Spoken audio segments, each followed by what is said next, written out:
Hey guys, I'm back again. We're here with Monroe. I have her in my Bloom baby seat. Um, I want to just follow up on yesterday's video. First of all, thank you for all of the wonderful. I'm glad you guys enjoyed yesterday's video. I apologize because it was a bit rushed. We were getting a really severe thunderstorm and I was just trying to get it done because I was afraid we'd lose power. Fun times this time of year. But I forgot to mention that for those of you that might be confused. So it is both a newborn baby seat up to 6 months. So the Bloom Fresco is a baby seat, as well as from 6 months on, it is then used for a high chair for feeding.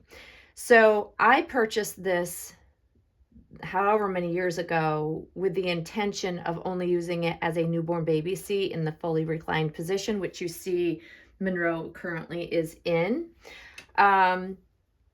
It swivels, by the way. It's great because you can, move it around as well as raise it up. And I forgot to mention those bits in my video yesterday. So I wanted to come on and clarify that because it seems to have, it might have confused a couple of you, but that's why ultimately it's been in my nursery used as a reclined newborn seat, which is what it's intended for. But I do have the attachments for the footrest as well as the feeding tray that I have since purchased because I got June. So when I do either a video or pictures of role play of feeding June, like her first solids, I'll have it out in my dining room where it would be appropriate. But it's lived mostly in my nursery because, again, I didn't have June until just under a year ago. And mostly it's been used to display a newborn. And unless you have a newborn or unless you have a bigger doll, you wouldn't want to use the feeding portion of it. And the other tip that I will share with you is that because of this design, because it's like an egg, deep design, the best fitting dolls that will look and fit easiest in it are the ones that have at least some sort of curled up legs, just because of the angle of it. And dolls that have straighter legs, unless they're larger to hang over the edge of the seat, they won't fit properly. So if you have a doll that has straight legs, it's not going to fit in the seat properly. It's going to be a little awkward and hard because the leg will stick out straight. So it's going to be harder to actually put a doll in there, which is why, I always have curled up baby legs or slightly bent legs so they fit really well. So you saw Addie fit really well in this. And as you see, so does Monroe. Monroe was the first original user of this little seat back in the day. But I wanted to, that's clarified. So moving on, I wanted to answer someone's question that I got on an older video. I think it's a couple years old that this person must have, guys, I do not understand YouTube's algorithm of how they make suggestions to people in their feeds. I don't know what makes them pick and choose older videos, but I get so many comments on old videos and I never know why people are seeing older videos unless they're looking for them. I have no idea, but I believe it's just suggested by YouTube, which is just odd from a couple of years ago. I'd prefer they put suggestions of current videos, but who knows. But anyways, I got a question regarding Monroe's silicone specifically because it was on a video that I had done showing her movement. And the comment was, how do you get it to wrinkle like that? How do you get that silicone to do that? I'm trying to paraphrase. And I wanted to come on because I want to answer the question. I love when I get questions like this because it does allow me to kind of explain things, because I think there's an assumption that all silicones do the same thing, when in fact they actually don't. It's very specific to an artist's very unique blend. So I've had all of the top artists silicone in my hands in person, so I can speak to the fact that I know the best of the best artists. Their blends of silicone they use are very, very different. Every single one of them is unique to them. And I know that I feel like all of the artists have been chasing Claire Taylor on her premium blend of silicone. And I have yet to experience any other artist's silicone that feels and looks the same as Claire's. And what's unique to Claire, and she was the pioneer for, is this wrinkling of the silicone that makes it mimic really, like it mimics skin. And I'm not doing anything to it for it to happen. She's just sitting here, and you will see that her skin naturally wrinkles. It's not sculpted into the doll. It is truly the beautiful, unique blend of how Claire mixes her silicone. And the level of realism is not only just because of the silicone blend, but it is also due to the depth of coloring, the depth of painting that also adds layers of like there should be veins underneath the skin. So her skin looks like there's veins underneath. And there's just like, you would think this is a living baby. If you saw her in person, my videos will never do her justice, but if you saw her in person, which is what freaks people out when I show them when they do see her in person, is that it looks like there's blood pumping through veins underneath this layer of skin. And add the depth of that combined with the wrinkling, the feel, the movement of her silicone is what makes it do that. I'm trying to explain in a way that helps people understand, because I think most collectors out there, especially if you are newer and you haven't had, the experience of having had either held, seen, squished, all of the things. If you haven't experienced a silicone of this caliber, you're going to not quite understand that not all dolls are made this way. So silicone is, by nature, it is a rubber. It's a form of rubber. And then artists add different things and they change the blend, if you will, to make it seem more skin-like versus bouncy, stretchy rubber.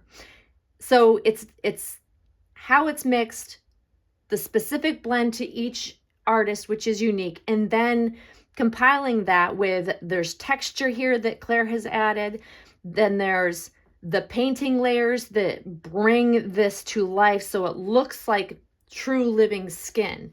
So I've heard comments being made by collectors that don't have a whole lot of experience with silicone, or they just haven't experienced the right silicone, that they say that you can't get the realism in silicone that you can with vinyl. And I can see where that would be a misconception, and I can see where it would also be truthful.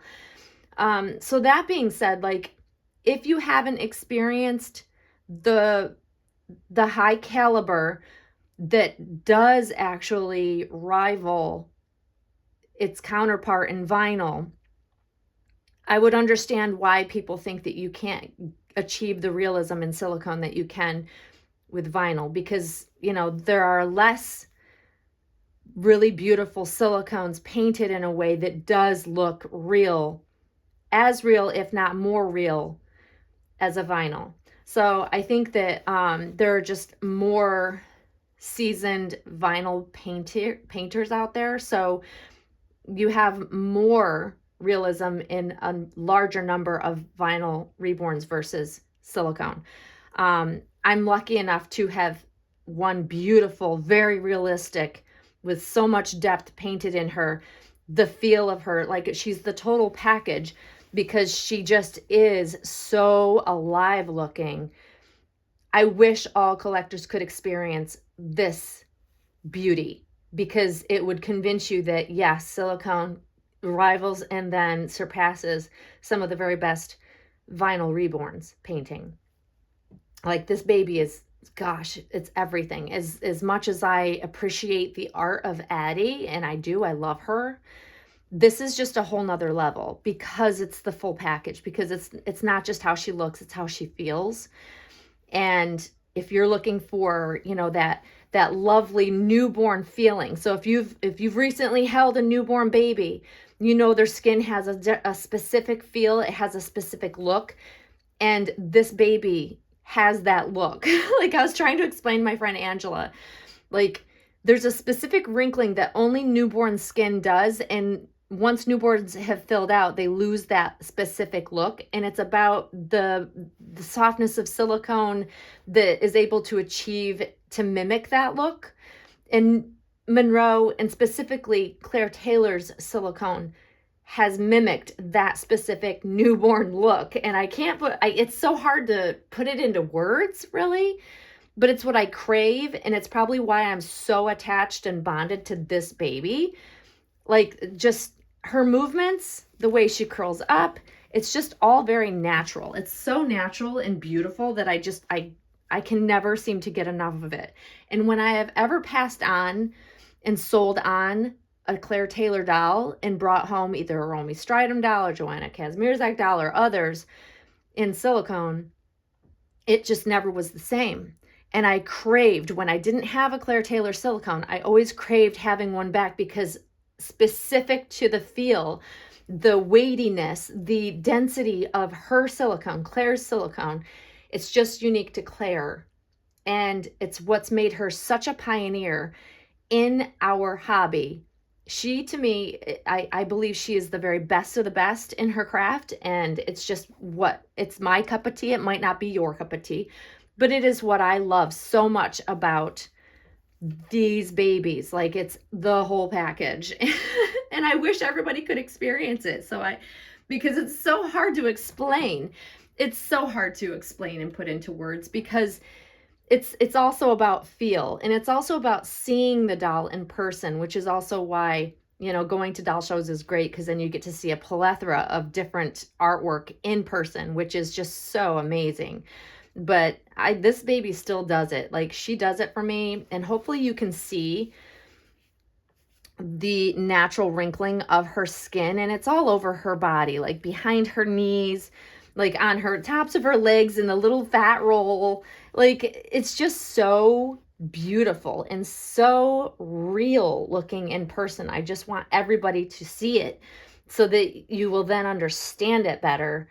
And I feel like there's just a lack of knowledge just because people haven't experienced it. And that's the bummer of being across the world and not necessarily able to see some of the best work in person for collectors, because it's just very hard to put into words, until you see it, hold it, experience it in person. It's very hard to ever wrap your head around, and it's hard to find the right words, and I struggle with trying to explain it, but I'm doing my best. But I hope for that person who wanted to know how I did that, how they do that. It's nothing I'm doing. It's natural. It's the artist's work. Like, look at her stomach. That is natural wrinkling that just is a characteristic of this beautiful blend of silicone. It's freaking amazing. And this baby being 6 years old, guys, I'm still mind blown that she is 6 years old. How are you 6 years old and you're just as perfect as the day I got you? And I have her just in this beautiful watercolor Calorky diaper. I love the watercolor, and because we've had such extreme hot weather, like, it's such a pretty diaper just to leave. And if I were to take her out in her stroller, it would just, especially on a super hot day, I would just have a sun hat and a diaper and let her just be in the air, because it's so darn hot, so darn humid.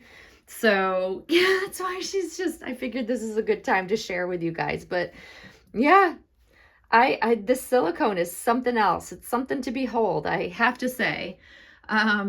So hopefully this answers the question, and for all of you out there that may have less knowledge about silicone, it helps you understand that not every doll is gonna feel or have the wrinkling skin effect naturally. It really just depends on the artist, and it's a beautiful thing though. And it's also when you pick her up what makes her feel so much like a living newborn. It really just, it all adds to the whole effect of realism. And I love how this seat nestles her right in there. It's just, I don't know. I love the deep seat. It's also what I said yesterday in yesterday's video. It's what I also enjoy about the Orbit Baby car seat and stroller. Like it's the depth of it that cradles our babies, and they're able to just curl right up, that I love. It's just because I have curled up baby legs that I really enjoy having them nestled in there. It also seems to be more, it feels to me like it would be more safe in real life for a living baby as well. But yeah, I'll stop rambling there, guys. I'm so happy that it's almost Friday, but I just wanted to come on and clarify for those of you that had more questions or concerns, or you were confused about the use of this seat. It's multi-use. It's wonderful. I did link the products in yesterday's video so you can find the dupe for this. That's literally, you can spend, I think it was like $170, I think. In comparison, I wish I had that option back when I purchased this. I won't lie. I would never have spent the money I did, other than at the time I wanted it. It was the only one of its kind. But I do plan on doing a video, or at least pictures of June, like June and trying out first foods, but this will be moved out into my kitchen / dining room area in which to do that for proper staging. But for now, while my newborns are using it, it'll stay in my nursery. So that's the appropriate place for it. So anyways, guys, I hope you're having a great end of your week. And hopefully my video is helpful and it makes sense. I'm trying my best to help it make sense for people that don't get to see Miss Monroe in person. But there she is. I hope you're all staying nice and cool wherever you're at. And we certainly are. I hope you have a great rest of your day, and we'll see you very soon, guys. Thanks for watching. Bye-bye.